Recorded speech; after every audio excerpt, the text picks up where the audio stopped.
एक समय की बात है। एक गांव का नौजवान राजा की फौज में भर्ती हुआ।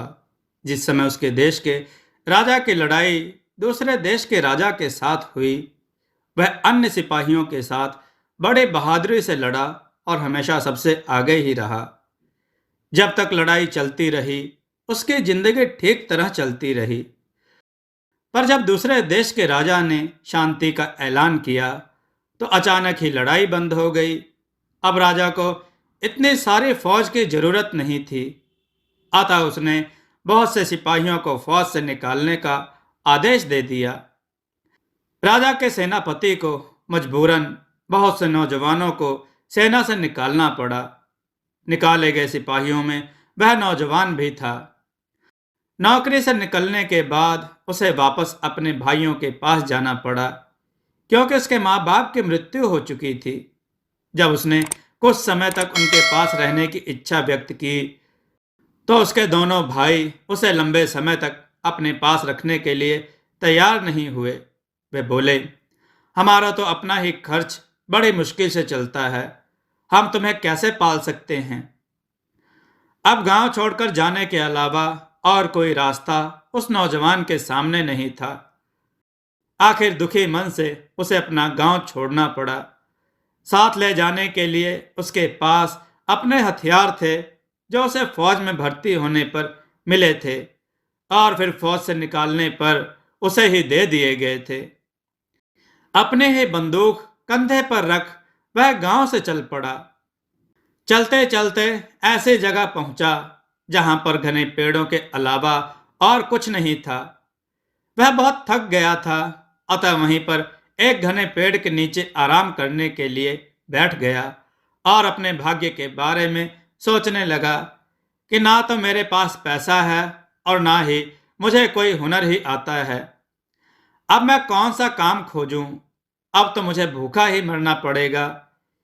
इसी समय हवा का एक तेज झोंका आया।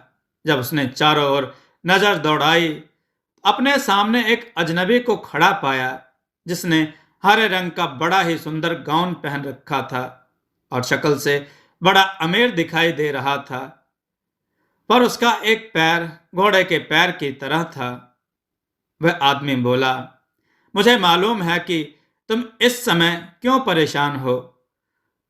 तुम्हें मैं ढेर सारी दौलत दूंगा, पर उससे पहले मैं तुम्हारी परीक्षा लूंगा।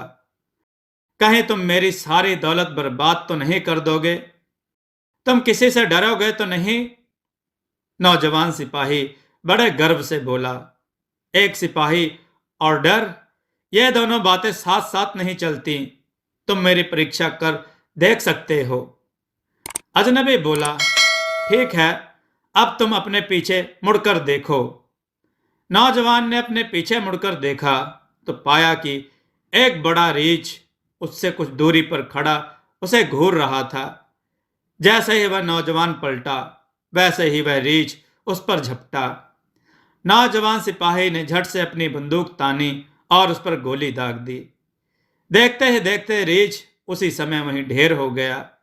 यह सब देखकर वह आदमी बोला, अब मुझे यकीन हो गया है कि तुम सचमुच एक बहादुर नौजवान हो।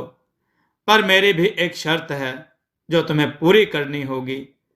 अगर मेरी आत्मा इसकी अनुमति देगी, तो मैं तुम्हारी शर्त जरूर मानूंगा। नौजवान बोला। हरे गाउन वाला आदमी बोला, यह तुम खुद ही देख लेना।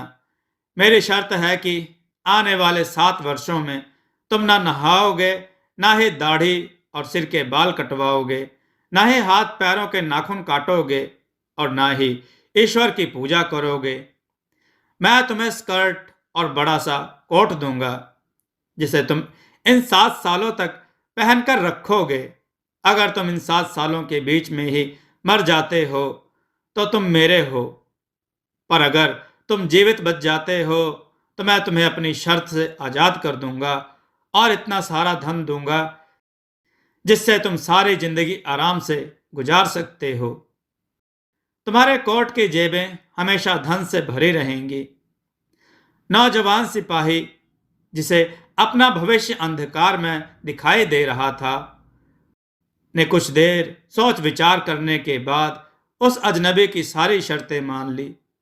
तभी उस अजनबी ने मरे हुए रीछ की खाल उतारी और उस नौजवान के हाथों में देकर बोला, आज से यही खाल तुम्हारा ओवरकोट है और यही तुम्हारा बिस्तर। आज से तुम किसी और बिस्तर पर नहीं सो सकते। फिर उसने वही खाल उस नौजवान के कंधे पर डाल दी और उसे एक नया नाम भी दे दिया। वह नाम था रेच की खाल वाला। इतना कहने के बाद वह अजनबी अचानक ही कहीं गायब हो गया। नौजवान सिपाही ने जब उसे कंधे पर डाला तो वह एक ओवरकोट बन गया, और जब उसने इस ओवरकोट की जेब में हाथ डाला तो देखा कि उसकी जेब में पैसा ही पैसा था। उस अजनबी की बात सचमुच ही सच निकली। अब वह नौजवान सिपाही भी उस घने जंगल से बाहर निकला। उसने मन ही मन सोचा कि अपनी मजबूरी के कारण उसे उस शैतान की सारी शर्तें माननी पड़ी।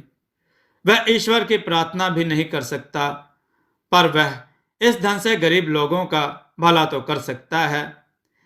इतने सारे धन का उसे क्या करना। एक साल तो किसी तरह बीत गया, पर दूसरा साल शुरू होते ही उसका सारा मुंह दाढ़ी और सिर के बालों से ढक गया। हाथों और पैरों के नाखून भी बहुत बढ़ गए। महीनों तक ना नहाने की वजह से पूरा शरीर मिट्टी से भर गया था।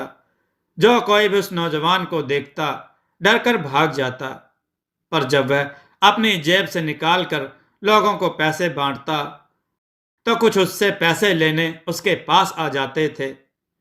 वह उन सबसे अनुरोध करता कि वह ईश्वर से उसके लिए प्रार्थना करे कि वह इन 7 सालों के बीच में मरे नहीं। पैसे लेने वाले लोग उसके लिए प्रार्थना करते। वह जहां कहीं भी रहने की जगह ढूंढता तो घर का मालिक डर के मारे उसे अपने घर में जगह देने से भी कतराते थे। अगर वह किसी सराय या होटल में जाता तो मालिक उसे दूर से ही भगा देते, पर जब वह उन्हें ढेर सारा पैसा दिखाता तब कहीं जाकर उसे रहने के लिए कोई अकेला सा कमरा वे दे देते। इसी तरह धीरे धीरे 3 साल बीत गए और चौथा साल शुरू हो गया। अब तो उसकी शक्ल बहुत ही भयानक हो गई। रेच के बालों के कोट की तरह ही उसकी सारी शक्ल हो गई।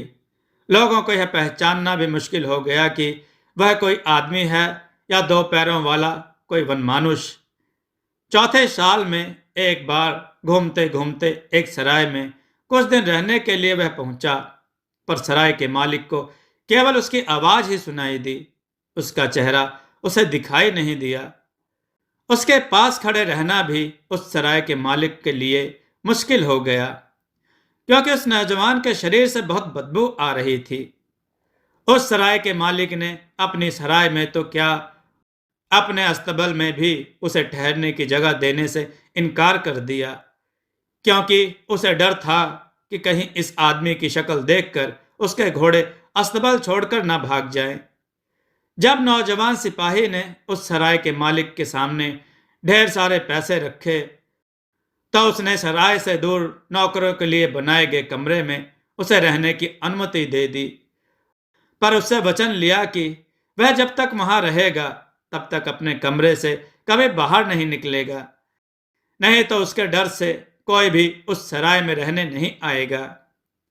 नौजवान सिपाही ने उसकी सारी शर्तें मान ली, पर जब शाम के समय नौजवान सिपाही अकेला अपने कमरे में बैठा सोच रहा था कि उसके 7 साल पूरे क्यों नहीं हो रहे हैं, वह इतने भयंकर जिंदगी और कैसे जी सकता है, तभी उसे अपने बराबर वाले कमरे से किसी आदमी के जोर जोर से रोने की आवाज आई।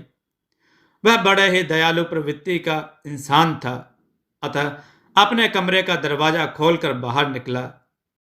उसने देखा कि साथ वाले कमरे में एक बूढ़ा आदमी अपना सिर पीट पीट कर रो रहा है। रेश की खाल वाला वह नौजवान उसके पास पहुंचा तो उसकी चीख बाहर तक सुनाई देने लगी। वह बूढ़ा डर के मारे अपने कमरे में भागना चाहता था। तब नौजवान सिपाही ने उसका हाथ पकड़कर उसे भागने से रोका और बड़े ही प्यार से उसके रोने का कारण पूछा। उस रेच की तरह दिखाई देने वाले आदमी से इंसानों की आवाज में बात करने पर बूढ़े आदमी का डर कुछ कम हुआ। उसने बताया कि वह जुए में सब कुछ हार गया। उसके पास अब एक पैसा भी नहीं है। वह सराय का बिल भी नहीं चुका सकता। अब उसे इस सराय का मालिक जेल भेज देगा। वह नौजवान बोला, तुम पैसे की चिंता मत करो, मेरे पास बहुत पैसा है। इतना कहकर उसने अपनी जेब से ढेर सारा पैसा निकालकर उस बूढ़े के हाथों में रख दिया और बोला, अब तुम्हें रोने और दुखी होने की जरूरत नहीं है। तुम इससे सराय का पैसा चुका सकते हो। इतना कहकर उस नौजवान ने उस बूढ़े को और ढेर सारा धन अपने घर ले जाने के लिए दिया। बूढ़ा उस रीछ की खाल वाले का बहुत ही शुक्रगुजार हुआ और बोला, तुम्हारे इस उपकार के बदले मैं अपनी किसी भी एक बेटी से तुम्हारा विवाह कर दूंगा। तुम मेरे साथ मेरे घर चलकर अपनी इच्छा की लड़की चुन सकते हो। पहले तो वह नौजवान उस बूढ़े की बात पर राजी नहीं हुआ, क्योंकि उसे मालूम था कि कोई भी लड़की उससे शादी करने के लिए तैयार नहीं होगी। पर बूढ़े के आग्रह पर उसके घर जाने के लिए तैयार हो गया। जब वह उसके घर पहुंचा तब बूढ़े ने अपना फैसला अपनी बेटियों को सुनाया और उनमें से एक से उस रीछ की खाल वाले से शादी करने को कहा। जब दोनों बड़ी लड़कियों ने उस रीछ के खाल वाले को देखा तो डर से चीखती हुई बाहर भाग गई और अपने पिता की बात को मानने से साफ इनकार कर दिया। फिर उस बूढ़े ने अपनी छोटी बेटी को बुलाया। वह उस रीछ की खाल वाले से शादी करने के लिए तैयार हो गई, क्योंकि इसी आदमी ने उसके पिता को जेल जाने से बचाया था और उसे ढेर सारा धन भी दिया था। उसे लगा कि यह आदमी जरूर कोई भला इंसान होगा, नहीं तो कौन किसकी सहायता करता है। नौजवान ने अपने हाथ की अंगूठी उतार कर उस लड़की को दे दी और उसकी अंगूठी खुद पहन ली। और फिर वह उस लड़की से बोला, मैं तुमसे शादी नहीं कर सकता, क्योंकि मुझे अभी इसी हालत में रहकर 3 साल और गुजारने हैं। अगर मैं इन 3 सालों में मर गया तो तुम पूरी तरह से आज़ाद हो। अगर मैं जीवित रहा तो आकर तुमसे शादी करूंगा, पर मेरे लिए ईश्वर से प्रार्थना करो कि मैं जिंदा रहूं। इतना कहकर वह उस बूढ़े आदमी के घर से चल पड़ा। उस भोली भाली लड़की ने उसी दिन से उसे अपना पति मान लिया और निर्णय किया कि वह तब तक काले कपड़े ही पहनेगी जब तक वह उसका होने वाला पति वापस आकर उससे शादी नहीं करता। उसकी दोनों बड़ी बहनें उसका मजाक बनाती और उससे कहती, तो भी कितनी भोली है, वह कोई आदमी है?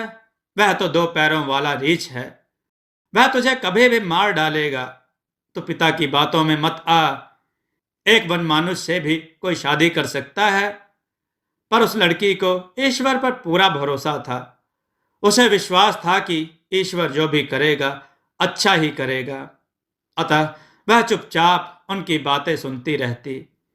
वह सदैव ईश्वर से अपने होने वाले पति की लंबी आयु के लिए प्रार्थना करती रहती। इधर वह रीछ की खाल वाला नौजवान 3 सालों तक इधर से उधर भटकता रहा और गरीबों को दोनों हाथों से धन बांटता रहा। धीरे धीरे वह भयानक समय भी खत्म हो गया। धीरे धीरे वह भयानक समय भी खत्म होने को आया। 7वें साल के आखिरी दिन वह नौजवान फिर से उसे घने पेड़ों वाले जंगल में आ पहुंचा और वहीं पर एक पेड़ के नीचे बैठकर हरे रंग के गाउन वाले अजनबी की प्रतीक्षा करने लगा। उसे बैठे अभी थोड़ी ही देर हुई थी कि एक आंधी आई और वह हरे गाउन वाला अजनबी उसके सामने आकर खड़ा हो गया। बोला, तो जीत गया, तो मेरी तरफ से आजाद है, अब तो जहां चाहे जा सकता है। रेश की खाल वाला नौजवान बोला, अभी तुम कहां जाते हो? मुझे पहले मेरी पुरानी शक्ल वापस करो। अजनबी ने खुद रेच की खाल वाला उसका कोट उतारा, उसे नहलाया और उसकी दाढ़ी तथा सर के बाल काटे, हाथ पैर के नाखूनों को काटा, फिर उसे नए कपड़े पहनने को दिए और बोला, तेरी जेबें हमेशा ही पैसों से भरी रहेंगी, क्योंकि इन 7 सालों में तूने दिल खोलकर गरीबों की सहायता की है। इतना कहकर वह शैतान जैसे आया था वैसे ही अचानक गायब हो गया। अब वह नौजवान सुंदर कपड़ों में बिल्कुल राजकुमार लग रहा था। अब उसे उस लड़की की याद आई जिससे 3 साल पहले उसने शादी करने का वादा किया था। उसने लड़की की अंगूठी अपनी जेब में रख ली और 4 घोड़ों की बग्गी में बैठकर उस बूढ़े के घर की ओर चल पड़ा। जब वह उस बूढ़े के घर पहुंचा तो उसे बूढ़े की सबसे बड़ी बेटी मिली, जो उसे देखते ही रह गई और मन ही मन उससे विवाह करने की सोचने लगी। पर वह उसे वहीं छोड़कर सबसे छोटी बेटी को ढूंढने लगा। तभी उसे उस बूढ़े की मझली लड़की मिली। वह भी उससे शादी करने की बात सोचने लगी, पर उससे बिना कुछ बोले वह नौजवान आगे बढ़ गया और अंत में एक छोटे से कमरे में पहुंचा, जहां उसकी होने वाली पत्नी काले कपड़े पहनकर ईश्वर की पूजा कर रही थी। वह चुपचाप उसके पास पहुंचा और उसकी अंगूठी उसके सामने रख दी। लड़की अंगूठी देखकर पहचान गई कि यह वही आदमी है जिससे शादी करने के लिए वह राजी हो गई थी। लड़की ने भी अपनी उंगली से अंगूठी निकालकर उसके हाथ पर रख दी। वह लड़की उस नौजवान का इतना सुंदर रूप और अमीरी देखकर हैरान रह गई। जब लड़की ने नौजवान से इसके बारे में पूछा तो उसने पूरी कहानी सुना दी। लड़की ने दया के लिए हृदय से ईश्वर को धन्यवाद दिया। इधर वह नौजवान जब अपनी होने वाली पत्नी का हाथ पकड़कर कमरे से बाहर आ रहा था तो दोनों बड़ी बहनें तैयार होकर उससे मिलने आ रही थीं। पर जब उन्हें पता चला कि वह रीछ की खाल वाला व्यक्ति है तो उन्हें अपने ऊपर बहुत गुस्सा आया। गुस्से और नफरत से भरी बड़ी बहन ने घर के पास वाले कुएं में कूदकर और बीच वाली बहन ने पेड़ पर लटक कर आत्महत्या कर ली।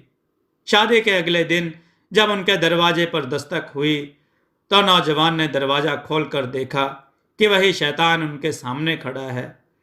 उसे देखकर हर एक गांव वाला शैतान बोला, देख, तेरी जान के बदले मैंने 2-2 जानें ले ली।